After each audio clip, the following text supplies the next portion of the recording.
The title of today's video is called It's Me, Not You, How to Have Better Relationships. My name is Christopher Shore, and I'm a sixth-year MD PhD medical student. For today's video, I want to talk to you about a pattern that I've noticed both in medicine and everyday life that might be quietly holding people back from the kinds of relationships that they say they want. Specifically, I want to talk to you about why focusing only on what we want from other people can actually limit us, and why shifting our focus to the person we want to become actually can change everything. If you stay until the end of the video, I will share an unconventional but practical way to start reshaping your relationships, starting with yourself. Just the other day, I was working with patients in a clinic and reflecting on which visits felt the most connected. Some conversations flowed effortlessly, easily, they felt honest, and they left me and the patient feeling encouraged. Others felt guarded, rushed, and almost transactional. Over time, I started noticing something important. The biggest difference wasn't just the diagnosis or the treatment plan, it was the quality of the relationship in the room. In medicine, a large part of the job is knowing how to treat the disease. We spend years learning physiology, pharmacology, and pathophysiology. But as I've moved deeper into this field, I've begun to realize that an equal, if not greater, part of the job is developing and sustaining a positive relationship with the person I'm treating. And I've seen a clear divergence in how patients do well over time.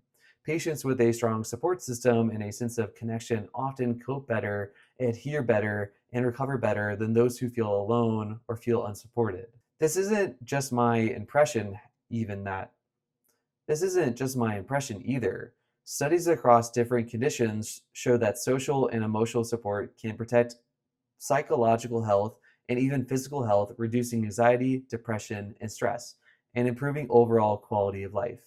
People with stronger bonds are more likely to live longer. In other words, relationships are not just nice to have, they are deeply medical. Thankfully, relationships are not fixed in stone. They are something that we actually can participate in and shape every single day of our lives. I'm sure you've heard the saying that you are the sum aggregate of your five closest friends. It's a popular idea in self improvement and success culture. If you want to level up, you need to upgrade your circle. And I think there's some truth to that, but I think the inverse is equally important, but we rarely talk about it. The inverse is your friends and your closest relationships are also a reflection of who you are. To explain what I mean, I want to bring in something that I study every day in my PhD work, molecular biology. In the lab, we often look at cancer cells and how they interact with their environments. A cell lives in a sea of signals, such as hormones, cytokines, and growth factors. But it only responds to the signals it has specific receptors for on its surface. The environment can be full of opportunities and information, yet the cell might be blind to most of it. It connects only to what matches its receptors. When the cell's gene expression changes, i.e., when its internal identity changes, it can start expressing different receptors. Suddenly, it responds differently to different signals, binds to different molecules, and interacts with different cells. Then external environment may be the same, but the cell's world has just changed because the cell itself has changed first. I believe human relationships work in a similar way. In psychology, there's this concept called selective attention. It's the process by which we focus on certain things and filter out the rest, usually based on what feels the most relevant to us. You can't pay attention to everything, so your brain quietly decides what is worth noticing. When you care deeply about something like getting into medical school or training for a marathon, you naturally start noticing the opportunities, people, and information related to that specific goal. This is why once you decide you want a particular model of a car, you can suddenly see it everywhere on the road. The number of cars didn't change, but your attention did. The same thing happens in relationships and identity. Once you become clear about the person that you want to be, maybe an honest, disciplined, compassionate, and curious person, you can effectively change your receptors. You begin to notice people, the conversations, and the communities that match those traits that you are looking for. And you are less drawn to the ones that don't. If instead you mainly focus on what you can get from other people, You're playing a different game entirely. You might search for validation or chase status, but not necessarily build the relationships that align with the version of you that you truly want to be in the long term. In a world with hundreds or thousands of potential interactions, this can quietly lead you into situations that feel good in the moment, but don't actually help you grow. If you don't know where you're going, you might not end up going anywhere. From a mental health perspective, strong social support is associated with lower levels of depression, anxiety, and stress, and better resilience to life's challenges. Social support isn't just about having the right people around. It's about the quality of those relationships, the honesty, the mutual respect, and the alignment of each other's values.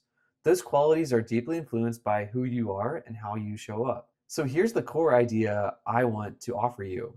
Instead of building a checklist of what you want in other people, such as having a friend that's funny, successful, a partner that's attractive and well connected, maybe it's best to start with a clear picture of the person that you want to become.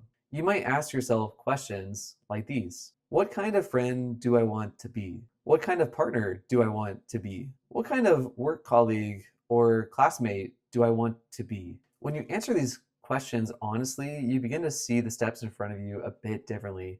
You might realize that you want relationships built on trust. Then you need to consistently tell the truth, even if it's inconvenient.